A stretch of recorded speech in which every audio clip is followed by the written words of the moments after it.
3 या दिलेल्या अंकांपासून 3 अंकी संख्या किती तयार होतील? बरोबर. असे प्रश्न आपल्याला स्पर्धा परीक्षेला येतात. कधी येतात? स्पर्धा परीक्षेला येतात. तर त्यावेळेला 3 अंकी संख्या तयार करत बसायला आपल्याला वेळ असतो का? नसतो. तर आपण अशा वेळेला काय करणार? तर आपण काय करणार आहे? एक छोटी ट्रिक वापरणार आहे. संख्या दिलेली आहेत बघा, 2 5 8 7 3 दिलेल्या आहेत. ह्या किती एकूण संख्या आहेत त्या आपण मोजायच्या. 1 2 3 4 आणि 5 संख्या आहेत. किती?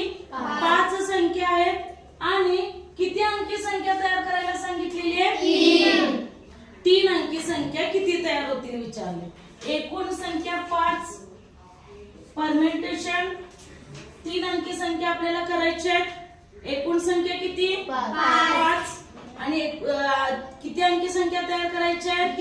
3 अंकी संख्या करायची आहे. तर या 5 ची उतरत्या 3 संख्या घ्यायच्या. म्हणजे काय?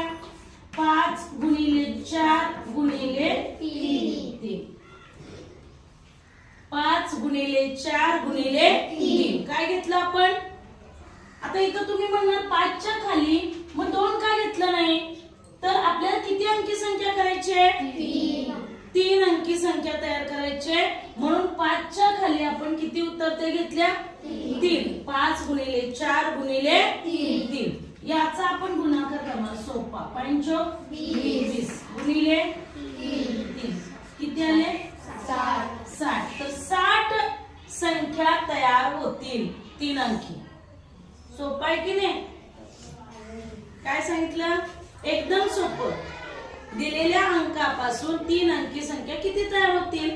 ते एकूण संख्या किती आहेत बघितली आपण? 5 आहेत. त्याच्या करायची किती अंकी करायचे? 3 अंकी करायचे. मग 5 च्या उत्तर ते 3 अंक घेतले. 5 गुणिले 4 गुणिले 3 त्यांचा गुणाकार केला की आलं उत्तर. म्हणजे या अंकापासून 3 अंकी संख्या किती तयार होतील? 60 संख्या तयार